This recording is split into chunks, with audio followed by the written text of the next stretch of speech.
Welcome to the Deep Dive, where we cut through the noise to bring you the insights you need. Picture this.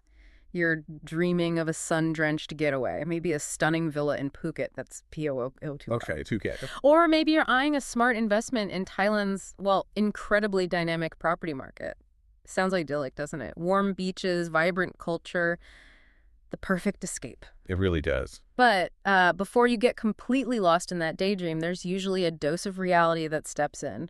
The complex, sometimes, let's be honest, bewildering world of Thai property taxes. It can definitely feel that way, yeah. So today we're embarking on a deep dive into what many people call a genuine minefield, navigating Thai property taxation. Our guide for this is a really insightful blog post called Thai Property Tax Pitfalls. Don't pay more than you should. And it comes from Ocean Worldwide.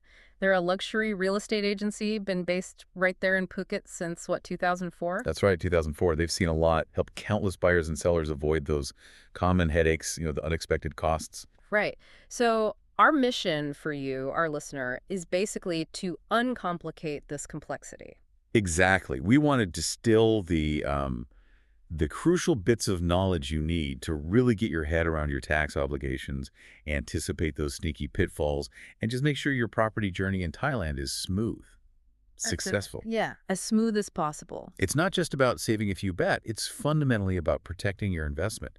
Like Sandra O'Neill, the director there at Gobra Worldwide, she's shown with thousands of families and investors, getting clarity up front just saves so much trouble later. That clarity up front sounds like the ultimate stress reducer, doesn't it? It really is. So let's zoom in on the critical insights we need. We're going to talk about why knowing the government's assessed value, which can be shockingly different from the market price, is your first line of defense against overpaying. Crucial point. And we'll also get into why meticulous documentation isn't just, good practice, it's basically your best friend. And highlight specific tax things that foreign sellers or short-term owners just cannot afford to ignore. Okay, let's dive in. Let's do it. So you're looking at that beautiful property, picturing life there, but then this maze of Thai taxes kind of looms. It really feels like it's not just one tax you're dealing with. No, it's definitely not just one. It's a whole collection, each with its own quirks and rules, and that can really trip up newcomers trying to buy or sell. How does that work in practice then? All these different rules. Well, it's an excellent point. What often surprises people is that it's not just about paying tax, but how that tax gets calculated. Yeah. You'd naturally think, okay, it's based on the market price we agreed on. Right, the sale price. Yeah, but the Thai Treasury Office actually sets an assessed value for properties. Now, this figure gets updated periodically, but honestly, it often lags way behind current market prices. And this difference, this discrepancy, is absolutely crucial. Because some taxes are calculated using this lower government assessed value, not the price you actually paid. Ah, okay. So not all taxes use the same base value. Exactly. And understanding which value applies to which specific tax is the key. That's how you avoid both overpaying and accidentally underpaying too. And getting that wrong, or maybe worse, just trying to ignore it. That's not just a minor slip-up, is it? The source material mentions some really serious consequences, fines, even property seizure in extreme cases. Oh, absolutely. It's a huge risk. Sounds like it. So you have to ask, why take that risk? Yeah. Being upfront, getting it right from the start, it just saves you so much hassle down the road. It's, proactive compliance versus reactive damage control. Makes sense. And building on that, meticulous record keeping isn't just a suggestion. It's vital. We're not just talking the title deed here. Every sales agreement, every single payment receipt, no matter how small, any addendums, special clauses, all of it needs to be securely documented. This paperwork is your absolute best defense for accurate calculations, for resolving disputes if they pop up, and just generally smoothing out the whole process. Okay, so that documentation is key. But where do people often stumble? What are the common pitfalls? Well, one big one is miscalculating those annual property taxes. Yeah. It's easy to just take the figures you're given, but that confusion between the government assessed value and the actual market value you paid, it can lead to overpaying or maybe worse, underpaying, and then bam, penalties later. Right, the penalty surprise, nobody wants that. Nobody. And that failure to properly document transactions, it just keeps coming up as a dangerous pitfall. You can literally end up in a legal nightmare without proper records. Really? What kind of records specifically? Think originals and copies of all sales agreements, every single payment receipt, secure title deeds, documented addendums or special clauses. Without these, Trying to prove your purchase price or maybe improvements you made or even just your clear ownership rights, it becomes incredibly difficult. Wow. And it's not just for disputes. It's essential when you eventually sell, so you can calculate future taxes correctly, without tearing your hair out. Okay, that's clear. Let's talk specifics then. The actual fees when a property changes hands. The transfer fee. That sounds significant. It is. It's typically 2% of the property's assessed value, remember, the land office value. The assessed value again? Yep. And while it's usually split 50-50 between buyer and seller, that part is often negotiable. So, for example, on a THB $3 million condo, you're looking at a THB 60,000 fee potentially split. Okay, 60,000 baht. Got it. What else? Then there's stamp duty. That's another 0.5% again, usually based on the appraised value and typically paid by the seller. Typically the seller. Generally, yes. But here's an interesting little nuance. It's often waived if the seller agrees to pay the transfer fee instead. Oh, interesting. So it's a trade-off sometimes. Exactly. It becomes a common negotiation point you'll see in contracts. It just shows how, within the legal rules, there's flexibility to make the deal work for both sides if you negotiate smartly. Right. Now, what about for foreign sellers? I hear there's something specific there, withholding tax.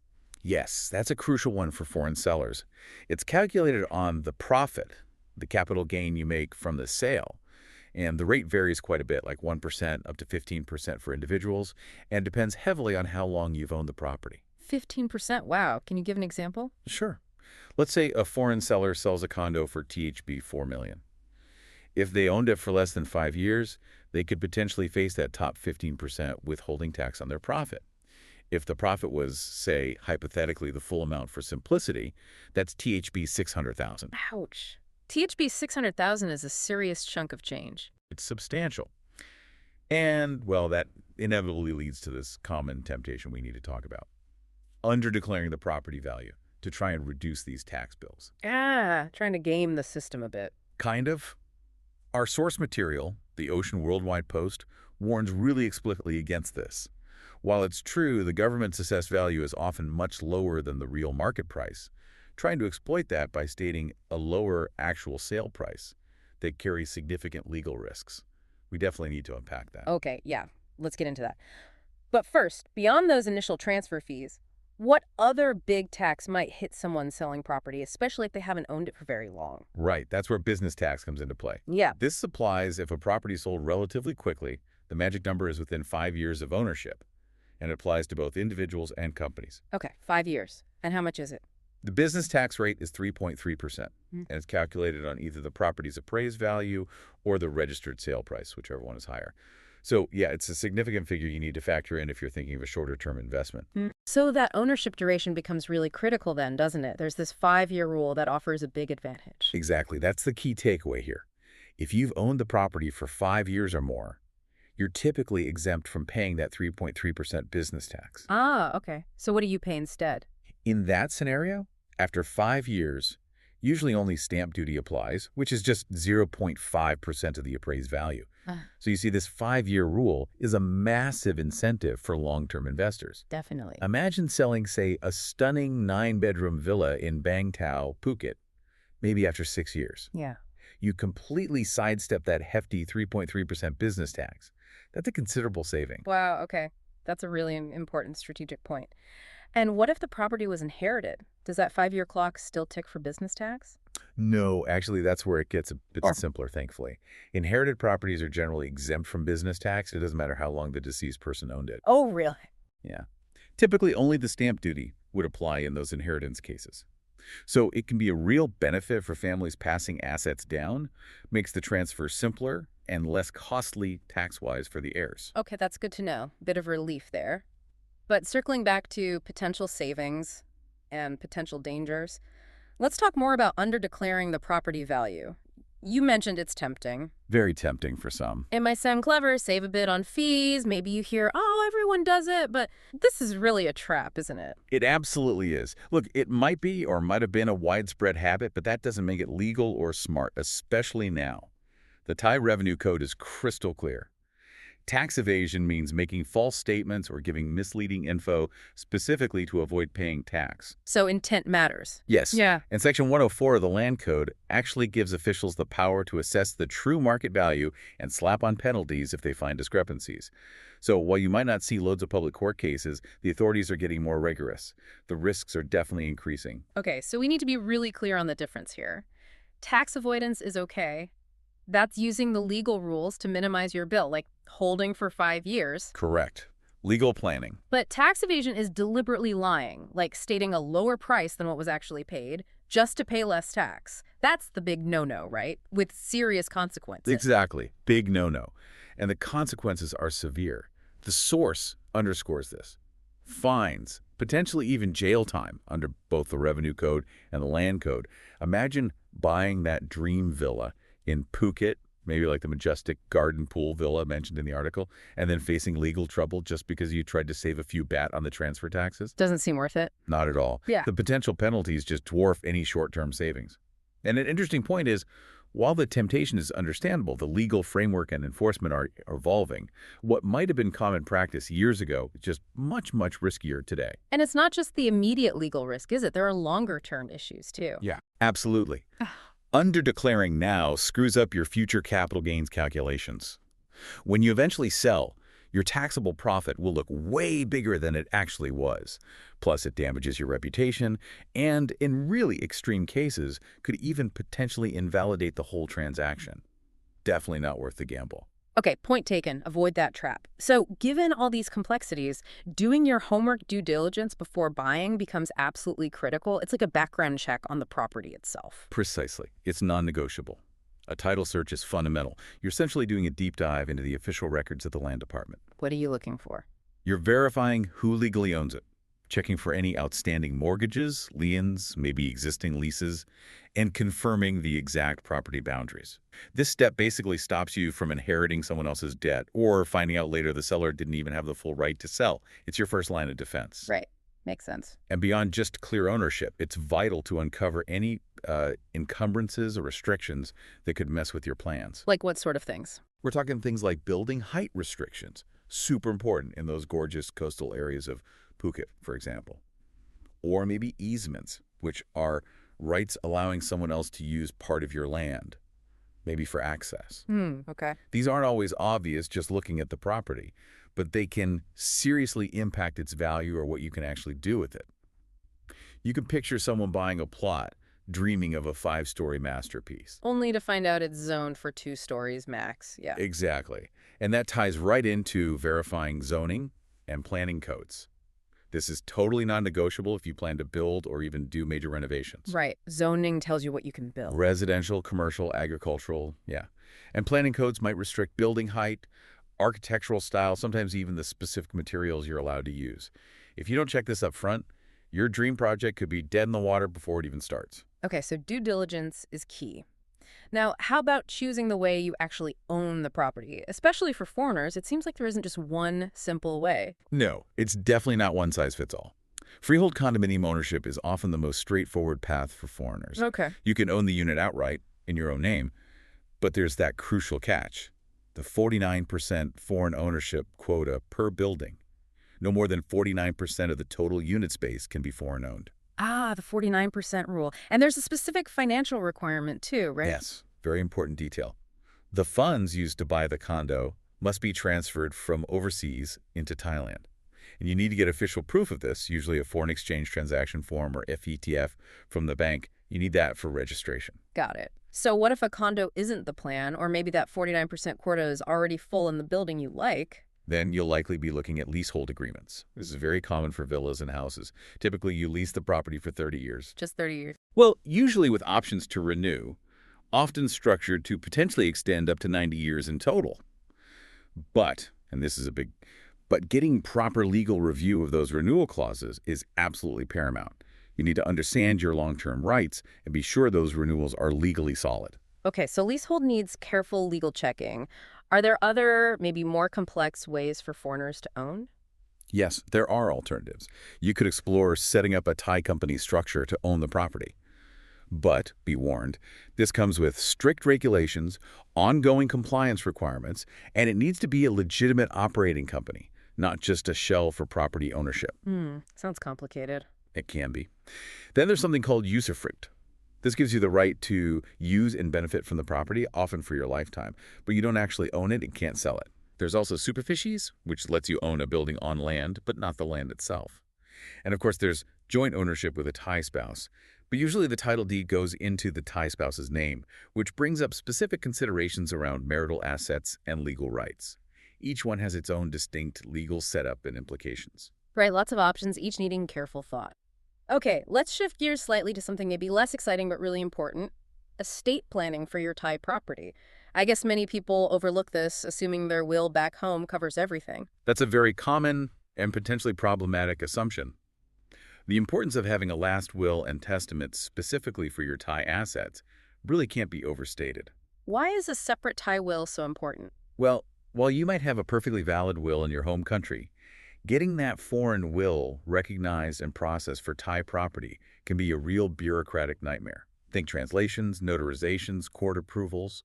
It can take a long time and cost a lot. A separate, properly drafted Thai will just simplifies this whole process immensely for your family. Right, during what's already a tough time. Exactly. It saves them huge amounts of hassle, stress, and potential legal fees.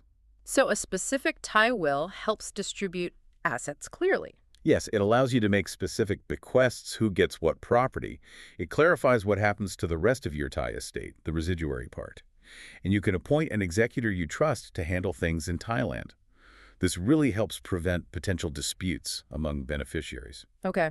And what about inheritance tax in Thailand? That's another interesting point. Generally speaking, Thailand doesn't have a broad inheritance tax like many Western countries. However, there will be land department fees applicable when the title deeds are transferred to the beneficiaries.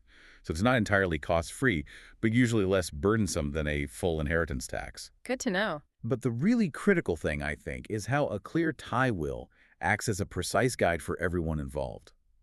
It just simplifies the entire probate process, reduces the emotional and financial burden on your family, and ensures your wishes are understood and followed without unnecessary legal fights during a time of grief. It's really a final act of care for your loved ones. That's a really good way to put it. So, considering all these details, all these potential pitfalls and complexities we've discussed, it seems pretty clear that trying to navigate the Thai property market alone, especially as a foreigner, could be pretty daunting. It definitely can be. And this is exactly where leveraging the expertise of a good agent becomes so valuable, right? Absolutely.